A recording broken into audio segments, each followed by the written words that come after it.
Hi guys, welcome back to Shani classes again. First of all, good evening to everyone. Hopefully आप अच्छे होंगे।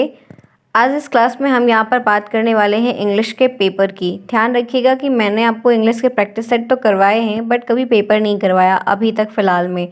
अब मैं आपको पेपर करवाऊँगी। आज मैंने यहाँ पर 2019 का पेपर लिया है, 20, 21, 22 जो भी अवेलेबल हो जाएगा मुझे वो मैं आपको करवा दूँगी। तो चलिए हम आज बात करेंगे, पूरे डिस्कस करेंगे पूरा 2019 का पेपर मैं सॉल्व करके आपको दिखाऊंगी कि क्या क्या चीज़ें हैं, आपको कैसे लिखना है। कुछ आप अपने तरीके से भी लिख सकते हैं, ज़रूरी नहीं कि आपको हूबहू यही चीज़ लिखनी होगी। तो आप सभी शानी के साथ बने हुए लाइक शेयर सब्सक्राइब बिल्कुल नहीं भूलिएगा। आपको ये ध्यान रखना है कि आपको हर एक पेपर से कुछ चीज़ों को वहाँ से कह सकते हैं कि चूज़ करना है कि ये चीज़ देखिएगा, एक सेट ऑफ पैटर्न को आपको अपने माइंड सेट में बनाना है कि क्या क्या चीज़ें रिपीटेबल है, रिपीट हो रही हैं मेनी टाइम्स। तो आपको उस चीज़ पे थोड़ा फोकस करके एग्ज़ाम के एक दो दिन पहले आपको उस चीज़ को एकदम सॉलिड कर देना होगा कि इस सेक्शन से या इस पॉइंट से ज़्यादा प्रश्न आ रहे हैं तो हमें इस तरफ से बढ़ना होगा। ठीक है, ये ध्यान रखिएगा, तभी आपके लिए काफ़ी हेल्पफुल हो जाएगा। आइए बढ़ते हैं अपने क्लास की तरफ। टाइम को वेस्ट बिल्कुल नहीं करें क्योंकि इस समय टाइम बहुत इंपॉर्टेंट है। ठीक है, तो चुप शांति से होकर सारे बच्चे क्लास करेंगे, बातें आप लोग बिल्कुल मत करिएगा। ध्यान रखिएगा इस चीज़ को कि अब बात करने का वक्त नहीं, बातें आप तब करिएगा जब आपके पास खूब समय होगा, तब आराम से करिए, कोई दिक्कत नहीं। लेकिन अब एग्ज़ाम टाइम है तो 1 महीने अपने अच्छे से यूटिलाइज़ कर लीजिए, वो आपके लिए ही बहुत अच्छा होगा, रिजल्ट आपको बेहतर मिलेगा। इस बात को ध्यान में रखते हुए चलिए। ठीक है, और कोई और भी बात करता है तो उसको भी डांटिए कि अब शांति से आप सभी लोग पढ़ लीजिए, इस बात को ध्यान रखिएगा। आगे बढ़ते इसी के साथ पहले हम स्टार्ट करेंगे। मैंने पेपर नहीं लिया क्योंकि पेपर की इमेज कभी क्लियर नहीं रहती है, इस वजह से मैंने क्वेश्चंस खुद ले लिया। आप मैच कर लीजिएगा, आपकी सीरीज़ में आपको पीछे दिया गया होगा, बुक होगी तो बुक में भी दिया होगा। मैंने क्वेश्चंस खुद टाइप कर लिए हैं पूरे। ठीक है, तो मैं शुरुआत आपकी करवाऊंगी जैसे आपके पेपर है हूबहू। आपको पता है 25 नंबर का पेपर आएगा, इंग्लिश है, ध्यान से देखिएगा, बैक बहुत लगती है। एक तो मैथ आपको हर बार मिलेगा, दूसरा आपको इंग्लिश मिलेगा 2 में, और संस्कृत है। तो आपको ध्यान रखना है कि आपको 2 सब्जेक्ट ऐसे मिलेंगे जो आपकी लंका लगाएंगे। इस बात को बहुत ही क्लियर तरीके से माइंड में लेके चलिएगा कि हमको इसमें बैक नहीं लेनी है। ठीक है, क्लियर, आगे बढ़े। आइए, पहला क्वेश्चन आपके सामने स्क्रीन पर है, अपनी क्वालिटी को इंक्रीज कर लीजिए। ध्यान रखिएगा यहाँ पर क्या है। क्वेश्चन 1, पहला क्वेश्चन आपके सामने है, a language can be acquired through. A language can be acquired through, आपको 4 ऑप्शन दिया है। एक्वायर्ड का मतलब होता है अर्जित करना। हम भाषा के साथ जन्म नहीं लेते हैं, हम किसी भाषा के साथ, बच्चा जब जन्म लेता है तो सिर्फ रोता है, आ बा बा करता है, लेकिन कोई भाषा नहीं बोलता है। वो धीरे धीरे जैसे जब बड़ा होता है वो भाषा को सीखता है, भाषा को अर्जित करता है। तो भाषा अर्जन होती है, ध्यान रखिएगा। भाषा कभी प्रश्न में ले कहीं भी, तो भाषा अर्जित की जाती है, ध्यान रखिएगा। भाषा जन्मजात नहीं होती है। क्लियर एकदम। आइए देखते हैं। तो पहला ऑप्शन दिया है एक्सपोजर, दूसरा दिया है मोटिवेशन, तीसरा दिया है repetition, all of the above. आपके पास वक्त है, आप आंसर करिए। सभी बच्चे आंसर करेंगे, ये ज़रूरी नहीं है कि आपको आंसर नहीं करना है क्योंकि आपका ही प्रॉफिट है। तो आप, मुझे उम्मीद है कि सब आंसर करेंगे। चलिए, ये प्रश्न आपको मैंने प्रैक्टिस सेट में भी पहले से ऑलरेडी करवाया हुआ है। अब देखिए प्रश्न क्या पूछा जा रहा है कि एक लैंग्वेज को आप कैसे, किस किस तरह के थ्रू आप एक्वायर कर सकते हैं या बच्चों को करवा भी सकते हैं, ये भी आपसे प्रश्न बन सकता है। तो आप यहाँ पर ध्यान रखिएगा कि बेस्ट ऑप्शन यहाँ पे ऑल ऑफ द अबव है। रिपीट करवा के, बार बार दोहरवा के, दोहराइए कोई चीज़ को तो आएगी। अनुकरण करवाइए, मोटिवेट करिए कि अच्छी है तो आप करेंगे। एक्सपोजर करिए उस चीज़ के, उसके बारे में सब कुछ अच्छा बताइए, क्या है, कैसे है, क्या मतलब होगा, क्या लाभ होगा। जब किसी चीज़ का कोई प्रॉफिट बता दिया जाता है या क्या बेनिफिट होगा तो उस चीज़ को एक बार करने का मन होता है कि हम एक बार ट्राई करते हैं। तो यहाँ पर जो प्रश्न आपको दिया और जो ऑप्शन आपको दिया उसके अकॉर्डिंग बेस्ट ऑप्शन यहाँ पर ऑल ऑफ द अबव होगा इस क्वेश्चन के अकॉर्डिंग। क्लियर है क्वेश्चन। आगे आइए, इसी के क्रम में बढ़ते हैं आगे, आराम से करेंगे पूरा पेपर। 18 क्वेश्चन आता है, देखिए। नेक्स्ट क्या है, what are the 2 productive skill. ये प्रोडक्टिव स्किल्स यहाँ पर है। आपको ध्यान रखना है कि जब प्रोडक्टिव पूछा जा रहा है तो रिपीटेटिव वाली जो रिसेप्टिव स्किल्स जो थी उसके बारे में भी ज़रूर से पूछ लेगा। तो प्रोडक्टिव के साथ वो वाला भी ध्यान रखिएगा। तो यहाँ पर ऑप्शन आपको दिया गया है, एक दिया गया है स्पीकिंग एंड राइटिंग, दूसरा दिया गया है रीडिंग एंड लिसनिंग, तीसरा दिया गया है राइटिंग एंड लिसनिंग, एंड 4 दिया गया है ऑल। तो बताइए कि यहाँ पर राइट आंसर क्या होगा, कौन सा आपको सही लग रहा है कि बेस्ट है। तो यहाँ पर जो प्रश्न है ये भी मैंने आपको करवाया है, आपको प्रैक्टिस सेट में मैंने इसको पहले ही करवा दिया और आपने इसको, आपको ध्यान रखना है कि ये जो स्किल के प्रश्न हैं, 4 स्किल है LSRW, इन चारों पे चारों सेमेस्टर में जिसमें प्रश्न आता है, ठीक है, ध्यान रखिएगा। तो यहाँ पर आपसे कोई भी दो प्रोडक्टिव स्किल पूछ रहा है जहाँ पे आपको कुछ प्रोडक्टिव चीज़ें मिले।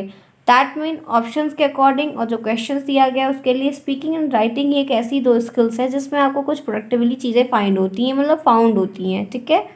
आगे बढ़ते हैं, इसी क्रम में देखते हैं next. The main aim of teaching a language should not be, देखिए the aim of a teaching a second language should not be. अगर आपको कोई एक भाषा आती है और आप कोई दूसरी और भाषा सीखना चाह रहे हैं तो आपका एम उसमें से क्या नहीं होना चाहिए, एक चीज़। जो ऑप्शंस आपको यहाँ पर चार दिए गए हैं, देखिए पहला है to understand the language spoken, मतलब जो भाषा वगैरह बोली जा रही है उसको समझना।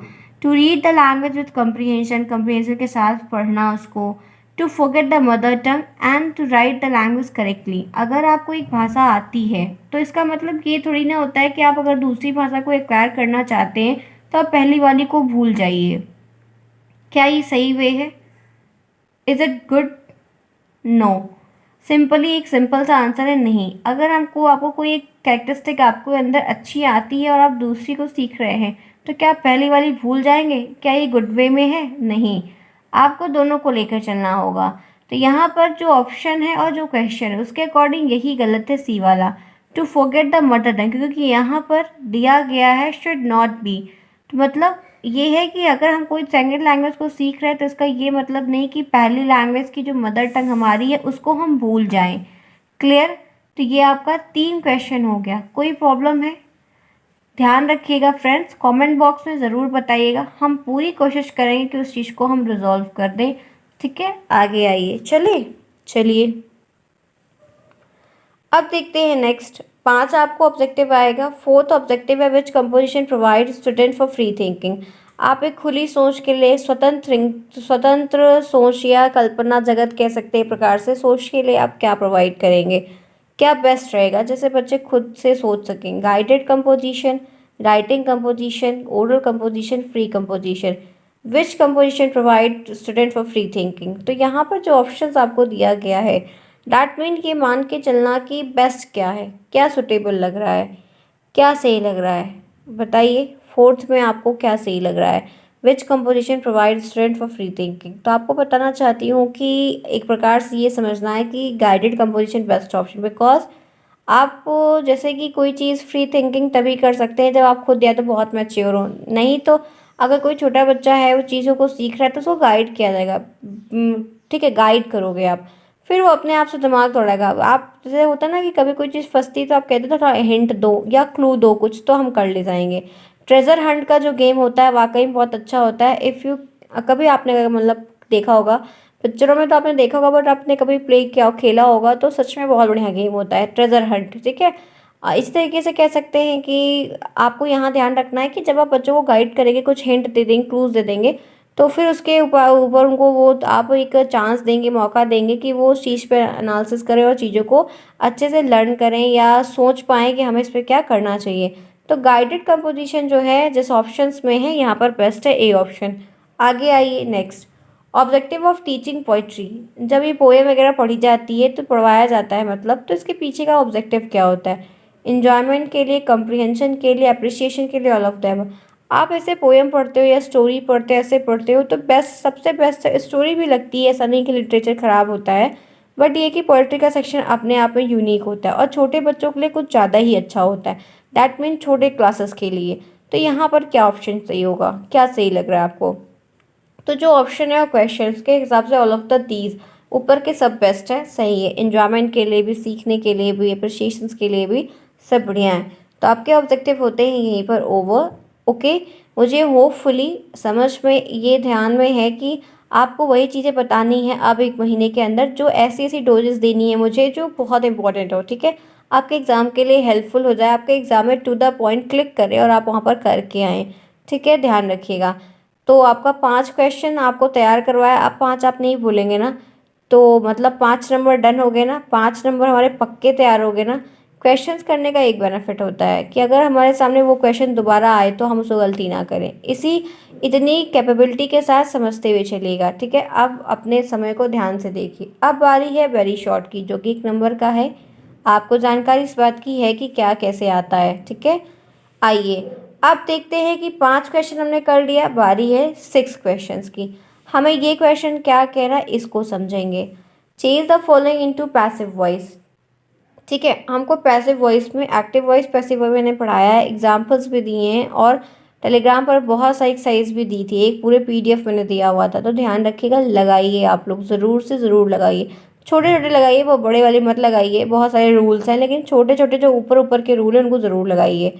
तो यहाँ पर आपको पैसिव वॉइस में चेंज करना है। ठीक है, देखिए सेंटेंस क्या दिया गया है, all his friend loved at him.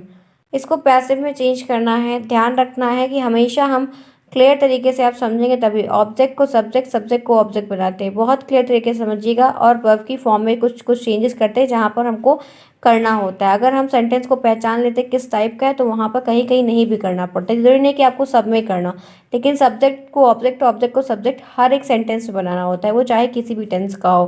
तो यहाँ पर दिया गया है all his friend loved at him, तो बेस्ट इसके लिए बनेगा he was loved at by all his friend. ठीक है, हमें पैसिव में चेंज करना है, ध्यान रखिएगा बहुत क्लियर तरीके से। सब्जेक्ट को ऑब्जेक्ट, ऑब्जेक्ट को सब्जेक्ट। आगे चलें, एक क्वेश्चन यहाँ पर 6 वाला ओवर होता है। नेक्स्ट देखिए 7th है, change the following into superlative degree. Degree भी मैंने आपको बताया है, चेंज डिग्री भी करना भी बताया है। तो यहाँ पर है कि change the following into super, एक सेंटेंस कोई दिया है उसमें ऐसा कोई एक वर्ड दिया होगा डिग्री का जिसको आपको चेंज करना होगा। तो ये ध्यान रखना है इस क्वेश्चंस के साथ। पहले क्वेश्चंस देखेंगे फिर टिप्स बताएंगे आपको। तो यहाँ पर है lead is heavier than all other metals. ठीक है, lead is heavier than all others metal. तो इसके लिए जो बेस्ट ऑप्शन आप चूज़ करोगे, मतलब जो बेस्ट आप चेंज करोगे सुपरलेटिव डिग्री जो चेंजेस करना है वो है lead is the heavier, heaviest of all metal. हमेशा when we change into superlative degree we firstly mention est and the before the superlative degree adjective word। that mean कि यहाँ पे आप देख सकते हो कि लेड, यहाँ पर दा नहीं था, हमने यहाँ पे दा को इंक्लूड किया और हैवीएस्ट लगाया। मैंने आपको हमेशा बताया है कि जब आप कंपैरेटिव डिग्री की बात करेंगे तो ई आर मतलब अर आएगा, और जब भी कभी सुपरलेटिव डिग्री की बात होगी तो ई एस्ट आएगा, यानी कि लास्ट में 3 वर्ड को देखिएगा तो IEST आएगा, कंपैरेटिव में IER आएगा। फ्रेंड्स देखो, ये जो क्वेश्चंस आपको दिया गया है 19 में आपको सुपरलेटिव डिग्री आपको इसमें से फाइंड करना था, तो आपको ये दे दिया गया सुपरलेटिव डिग्री में आपको उसको चेंज करना है। हो सकता है कि अब की बार ये चीज़ आपको कंपैरेटिव में आ जाए, हो सकता है कि आपको ये चीज़ अब की बार असर्टिव में आ जाए, पॉजिटिव में आ जाए। तो ध्यान रखिएगा, बहुत क्लियर तरीके से समझिए कि आपको कहाँ, या तो आपको हो सकता है कि ऐसे ही दे दे चेंज करने को सिर्फ बीच में, तो कई तरीके से बन जाएगा। तो डिग्री का जो ट्रांसफॉर्मेशन है सुपरलेटिव, कंपैरेटिव, पॉजिटिव डिग्रीज के कुछ चेंजेस हैं वो ज़रूर से ज़रूर थोड़ा रिकॉल कर लीजिएगा, तो वो आपके लिए हेल्पफुल हो जाएगा। इंग्लिश में ग्रामर सेक्शन के क्वेश्चन से प्रश्न ज़्यादा आते हैं, इस बात को ध्यान रखिएगा। इन कंपैरिजन टू जो थ्योरेटिकल आगे दिया हुआ है उसमें से कम आएगा, पीछे के ग्रामर पोर्शन से ज़्यादा आएगा। क्लियर, आगे बढ़े। Any problem anyone, then mention in the comment box first. चलिए, जिन्होंने क्लास को अभी तक नहीं लाइक किया है, मेरी इतनी एनर्जी जा रही है जबकि मेरी तबीयत नहीं ठीक है, तो मैं चाहती हूँ कि आप लोग अच्छा रिस्पॉन्स करें। आइए आगे बढ़ते हैं। चलिए, 7 हो गया, 8वां आइए, point out the adjective in the following sentence. आपको एक सेंटेंस दिया है उसमें आपको एडजेक्टिव को फाइंड करना है, जैसा कि मैं अभी आपको ऊपर बोल रही थी। हो सकता है इस तरह से आपको एडवर्ब, वर्ब, प्रपोजिशन, कंजक्शन को भी आइडेंटिफाई करने को आ जाए। तो एक आइडिया लग गया ना कि आपको आएगा तो आप कर ले जाएंगे, लेकिन आप तब कर ले जाएंगे जब आपको उसकी डेफिनेशन और उसके एग्जाम्पल्स बता रहेंगे। आइए देखते हैं सेंटेंस क्या दिया गया है। There has not been sufficient rain this year. आपको क्या फाइंड करना है, adjective. There has not been sufficient rain this year, तो यहाँ पर एक ही एडजेक्टिव है, वो भी क्या है, सफिशिएंट। ठीक है, राइट आंसर है सफिशिएंट। आगे बढ़े, चलिए इसी क्रम में बढ़ते हैं। 8th भी हो गया हमारा साथ ही साथ। नेक्स्ट देखिए, right one word of the following expression. आपको जो वाक्यांश के लिए एक शब्द हिंदी ग्रामर में होता है वो इंग्लिश में भी होता है। हमें वैसे ही कुछ एक्सप्रेशंस के इस तरह के मैंने आपको 50-60 से ज़्यादा भेजे हुए हैं टेलीग्राम पर, तो आप वो भी देख लीजिए। छोटे छोटे जो मेनली रेयरली हैं, जो पूछे जाते हैं आमतौर पर, जनरली आप देखे हो तो उसको भी ध्यान रख लीजिए।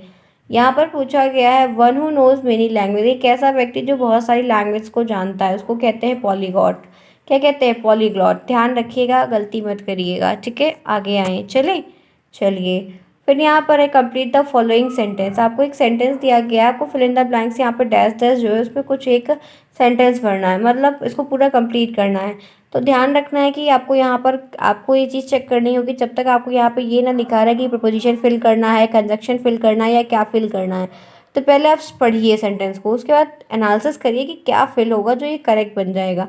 पूछा जा रहा है विल यू डैश 5:45 PM, 4:05 पे, मतलब क्या क्या लिखेंगे। तो आपको एक बात हमेशा ध्यान रखनी है कि कभी भी ऐसा कुछ भी अगर आपसे पूछा जा रहा है और समय की बात कर रहे हैं तो हमेशा यहाँ पे ऐट फिल होगा, एक ही यहाँ पर बेस्ट है, ठीक है। सिंस, फॉर, ऐट, यही तीन चीज़ ध्यान रखा करिए, लेकिन समय से पहले हमेशा यहाँ पर ऐट लग रहा है, ऐट लगता है मेनी टाइम्स, ठीक है। तो आपको एक सिंस याद रखना है, एक आपको फॉर याद रखना है और आपको एक ऐट याद रखना है, ठीक है। ये ध्यान रखिएगा। तो will see you dash, will see you at 5:45 PM। आगे बढ़े, क्लियर। आगे चलिए next, change the following into past perfect tense. ये आपके सिलेबस में नहीं है बट दे दिया है। मैंने आपको सिर्फ प्रेजेंट टेंस के सारे टाइप्स कराए थे, उसके बाद नहीं करवाए क्योंकि सिलेबस में नहीं दिया गया, इसलिए मैंने नहीं करवाया। जो बच्चों ने नोट्स परचेज किया था उनके पास है तो वो भी बच्चे यहाँ पर जो भी हैं ज़रूर से ज़रूर पढ़ लें कि कुछ कुछ तो ज़रूर आता है। तो रूल्स थोड़ा देख लीजिएगा, और जो नहीं भी लिए हैं वो भी थोड़ा रूल्स वगैरह देख लें। वो सभी मैंने टेलीग्राम पर इमेजेस के फॉर्म में भेजा हुआ है रूल्स वगैरह को, ठीक है। आगे आइए, देखिए सेंटेंस में क्या दिया है। You were speaking to someone's, ये पास्ट परफेक्ट टेंस का है। You were speaking to someone's, ध्यान रखिएगा, आपको क्रिया को ध्यान में रखना है कि कौन सी वर्ब का यूज़ हो रहा है सेंटेंस में। तो इसके हिसाब से जो पास्ट परफेक्ट टेंस बनेगा वो बनेगा you had been speaking to someone. You had been, जब हम पास्ट परफेक्ट बनाते हैं तो यहाँ पर हैड बीन इस्तेमाल करते हैं, बीन के साथ हैड को इंक्लूड करते हैं, ठीक है। तो you had been speaking to someone, ये आपका पास्ट परफेक्ट टेंस में चेंज हो गया। तो इस तरीके से कम 10 सेंटेंसेस तो ज़रूर प्रैक्टिस कर लीजिएगा। आगे बढ़े, चलिए आपके जो वेरी शॉर्ट थे वो यहाँ पर होते हैं, साथ ही साथ ओवर। हम चलते हैं नेक्स्ट क्वेश्चंस के सेट पे जो कि 2 नंबर के आएंगे। तो यहाँ तक क्लियर है, आपको 11 नंबर मैंने दिलवा दी। अब अगर ये प्रश्न आएगा, सेम अगर प्रश्न आएगा तो अब आप 11 नंबर गलती नहीं करेंगे ना। कहिए आसान है कि नहीं आसान है, हाँ कहिए कि आसान है, आप कर ले जाएंगे, यू आर कैपेबल। चलें आगे, चलिए नेक्स्ट देखिए क्या है। 12th में आइए, change the following into interrogative sentence. आपको इसको इंट्रोगेटिव सेंटेंसेस में चेंज करना है। मैंने आपके सेंटेंस के टाइप्स पे आपके कुछ क्वेश्चंस भी करवाए हैं, आपको सेंटेंस के टाइप्स भी पता हैं। दिया है will you, he will never forget my kindness, he will never my kindness, forget my kindness. इसको इंट्रोगेटिव में बनाना है, प्रश्नवाचक में। क्या बनेगा, तो इसका राइट आंसर यहाँ पर बनेगा will he ever forget my kindness. Will he, यहाँ पे एवर ने नेवर होगा, ठीक है, ध्यान रखिएगा। Will he never forget my kindness, वो मेरी काइंडनेस को कभी भूल नहीं सकता। क्या वो मेरी काइंडनेस को कभी भूल नहीं सकता, ध्यान रखिएगा, ठीक है। आपको इंट्रोगेटिव में चेंज करना है। डिड हर जगह नहीं लगता, हाउ हर जगह नहीं लगता है, आपको पहचानना होगा, ठीक है। हर जगह आप डिड को, हाउ को मेंशन नहीं कर सकते हैं। चले, विल और होम भी आते हैं। Next 13, correct the following sentence, ठीक है। आपको सेंटेंस एक दिया गया उसको करेक्ट करना है, गलत है सेंटेंस में कुछ। We discussed about the matter yesterday, we discussed about the matter yesterday. तो यहाँ पर राइट सेंटेंस बनेगा we discuss the matter yesterday. यहाँ पर अबाउट प्रपोजिशन जो इस्तेमाल किया गया है वो गलत है। अबाउट का यूज़ हम वहाँ पर करते हैं जहाँ पर हम एक्सप्लेन करते हैं, ठीक है, ध्यान रखिएगा। अबाउट प्रपोजिशन इस सेंटेंस को गलत कर रहा है, बाकी सब कुछ सही है। आगे चले 14 पे आइए। ऐसा 13 में एक और है, John is tried in doing this work, John is tried in doing this work. तो राइट इसका बनेगा John doing this work and become tried, John उस काम को करता है और थक जाता है। तो ये इसका एक सेंटेंस सही है। कुछ चीज़ें इंक्लूड की गई हैं जैसे कि कंजक्शन यहाँ पर लाया गया है। आगे आइए, चलते हैं नेक्स्ट। चेंज करना आपको सीखना होगा, प्रैक्टिस करेंगे बार बार तो चीज़ें आ जाएंगी। 14th पे आइए, define the adjective with example. आपको एग्जेक्टिव की डेफिनेशन को बताना है विद एग्जाम्पल। इस तरीके से आपको कंजक्शन, प्रपोजिशन, एडवर्ब सबकी पूछ सकता है और एग्जाम्पल आपको बताना होगा। Adjective are a words that describe the quality और state of being of noun, ठीक है। आप कोई परिभाषा अपने तरीके से अपनी भी बता सकते हैं, दोनों से ही होगी, कोई गलत नहीं है। इनॉर्मस, ये क्या है, डॉग लाइक, सिली, येलो, येलो, फन, फास्ट, कुछ भी बता सकते हैं, बहुत सारे ऐसे वर्ड्स हैं। ठीक है, आगे आइए, इसी के साथ बढ़ते हैं 15 की तरफ। देखिए क्या दिया है, complete the spelling of following word. ये आपको वो फिल वाले दिए हैं, कुछ कुछ दिए हैं, कुछ कुछ गायब हैं, आपको उसको फिल करना है।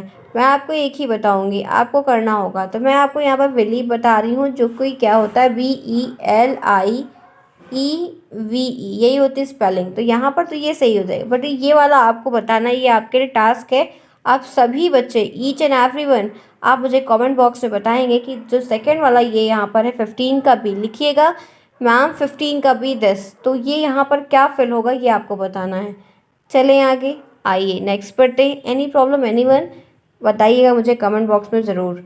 16 देखिए, write a letter to your friend inviting him to attend your sister marriage. आपकी बहन की शादी और अपने दोस्त को आपको बुलाना है, तो कैसे लिखेंगे चिट्ठी, आप बताइए। चलिए आ जाइए, मैं आपको लेटर पे दिखा देती हूँ। आपको बताया था कैसे लिखता है, रामनगर, वाड्रा रोड, नागपुर। यहाँ पर क्या दिया है, वर्धा रोड है, सॉरी, 25 अगस्त, डेट और पूरा, मतलब आपको मैंने बोला था कि पूरा एड्रेस लिखना, उसके बाद जो डेट है वो लिख देना। डेट कभी कभी नीचे भी लिख देते हैं, दोनों करेक्ट होती है, इतनी कोई बहुत दिक्कत की बात नहीं है फ़िलहाल के लिए। अब फिर यहाँ पे आप जो है संबोधन करोगे जिसको भी लिख रहे हो, डियर, तो यहाँ पर है डियर रानी, इसके बारे में आइए। और एक बात ध्यान रखिएगा कि जब भी लेटर लिखिएगा तो एक ही पेज में आ जाना चाहिए, लेटर कभी भी 2 पेज में नहीं जाना चाहिए, ठीक है, वो अच्छा नहीं लगता है, उसकी लुकिंग अच्छी नहीं आती। तो इतना उसमें मैटर ऑफ कंटेंट लिखिएगा कि जो एक लेटर में आ जाए, बात भी उसमें पूरी हो जाए। तो यहाँ पर है हाउ आर यू, पहले तो हम उसके बारे में पूछेंगे, how are you, I hope you are doing well, I am writing this letter to share this joy with you. मैं बहुत खुश हूँ, मैं इसको लिख रहा हूँ आपके साथ, कुछ शेयर करने में बहुत खुशी फील कर रहा हूँ। I am happy to inform you, मैं बहुत खुश हूँ आपको ये इन्फॉर्म करते, my sister's marriage ceremony is fix, मेरी बहन की शादी की जो सेरेमनी है वो सब फिक्स हो चुकी है। The wedding is on September 5, 2022, मेरी बहन की जो शादी है वो 5 सितंबर को 2022 में है। I invite you to join the ceremony with your family, मैं आपको इन्वाइट करता हूँ आपकी पूरी फैमिली के साथ। मस्ट केम एटलीस्ट 5 डे बिफोर, बहुत ज़रूरी है आपको आना है शादी के 5 दिन पहले, बेटा इतना कोई खाली नहीं है, ठीक है। रिलेटिव्स आते हैं बट फ्रेंड्स इतने 5 दिन पहले कहाँ आ जाएंगे, आ जाएंगे ना तो तहलका मच जाएगा। I have also invited some other friends, मैंने कुछ और फ्रेंड्स को भी इन्वाइट किया हुआ है। But I want your presence in the wedding ceremony, लेकिन मुझे आपकी प्रेजेंस उस सेरेमनी में चाहिए ही चाहिए। No excuses for your side will be accepted, आपकी तरफ से कोई भी बहाना इधर उधर का नहीं एक्सपेक्ट किया जाए, मतलब नहीं चलेगा, आपको आना ही आना होगा। I look forward to that day and so do you, मतलब मैं उस दिन का इंतज़ार करूँगा और आप आएंगे। Please be sure to come, sure करिए कि हाँ, आप पक्का करिए कि आप आएंगे। I am waiting for you, मैं आपका वेट करूँगा कि आप मतलब जिस दिन आने वाले हैं। तो फिर यहाँ पर है convey my regard to your parent, मेरे अपने पेरेंट्स से मेरी ये बात उनसे, जहाँ मेरी बात उन तक कन्वे कर दीजिएगा। लास्ट में यहाँ पर देखिए क्या लिखा है, योर लविंग मेघा। ये तो मैं आपको जब पढ़ा मतलब बता रही हूँ तो मैंने पूरा वर्ड का बताया, लेकिन कभी भी अगर लेटर को रीड करना है, हम लोग को रीड करना पड़ता है, तो हम लोग कैसे रीड करते हैं मैं आपको बता रही हूँ, मतलब रीड करना आना चाहिए। देखिए सिंपल, हाउ आर यू, ये हम लोगों ने दो मतलब कभी कभी हो जाता है, आपको रीड करना कैसे प्रॉपर तरीके से ध्यान रखिएगा। How are you, I hope you doing well, I am writing this letter to share this joy with you, I am happy to inform you that my sister ceremony marriage ceremony is fixed. The wedding is on September 5, 2020. I invited you to join the ceremony with your family. Must come at least 5 days before the marriage. I have also invited some friends, but I want your presence in the wedding ceremony. No excuses from your side will be accepted. I look forward that date and so do you please.